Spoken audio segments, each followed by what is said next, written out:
Hello and welcome to Uberpad, India's first smart AV e-commerce store. Loudspeakers are available in a wide variety of shapes and sizes. They're all designed to be used for different applications or to cover a certain set of frequencies for reproduction. When it comes to how they amplify and reproduce louder sound, there are two large categories, which are active and passive speakers. Many novice or first-time buyers may find it difficult to differentiate between the two. In this video, we're looking at the difference between active and passive speakers, how they work, and what they have to offer. Before we dive in, please subscribe to our channel. Also, hit the bell icon to get notified every time we post a new video. Now, let's dig in. First, let's look at the core composition of any speaker, including subwoofers. All loudspeakers include one or multiple transducers or drivers fitted into a box, cabinet or enclosure, and a set of electronic components and connectors. How they receive amplification to reproduce sound is what sets active and passive speakers apart. Passive or non-powered speakers require the input signal to come from an external amplifier, which may be part of a AV receiver or a separate unit. All source devices such as the music and CD players, iPods, TVs, etc. are connected to the external amplifier or receiver for preamp gain and amplification. A simple speaker wire carries the amplified signal to the loudspeakers to reproduce sound. Most multi-channel home theater surround sound and older stereo speakers are passive. On the other hand, active or powered speakers have their amplifier built right into the unit.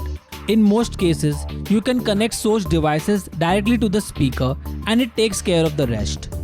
Newer bookshelf variants, portable Bluetooth, desktop near-field monitors and soundbars are great examples of powered or active speakers.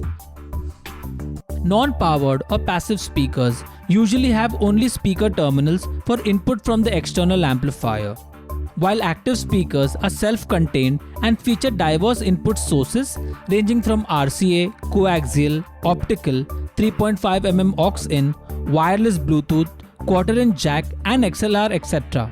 Some high-end variants also integrate a built-in phono preamp to connect your turntable and vinyl players. Most passive speakers usually have a crossover network that distributes the audio signal into different frequencies for the individual tweeters and drivers to reproduce after amplification. On the other hand, in most active speakers, the crossover divides the audio signal prior to amplification. However, this varies from model to model.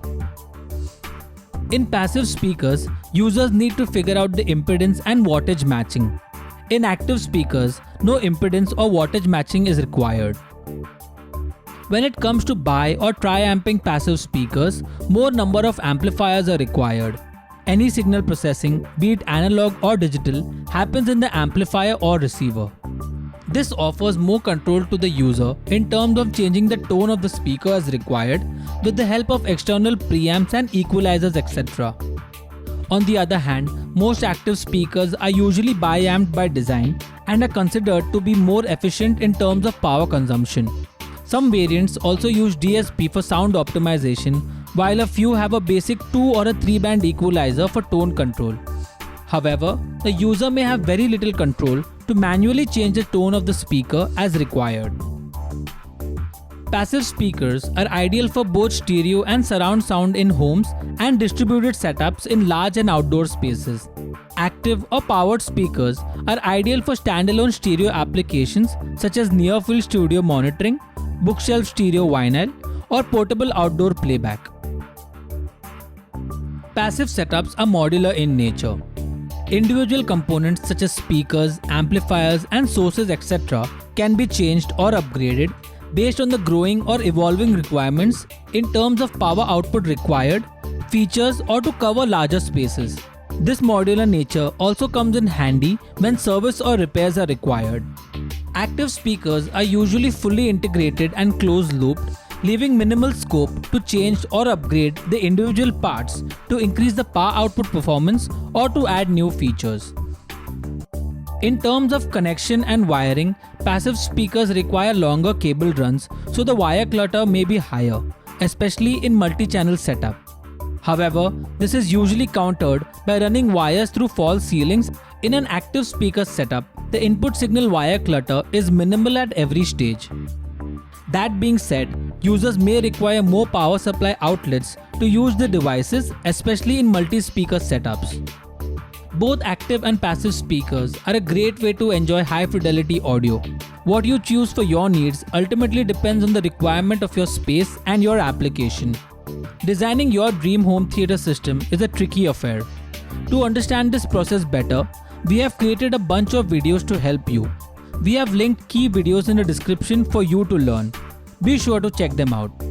If you like this video, don't forget to hit the like button. Also, subscribe to our channel and follow us on social media for more such interesting and informational videos. Thank you for watching.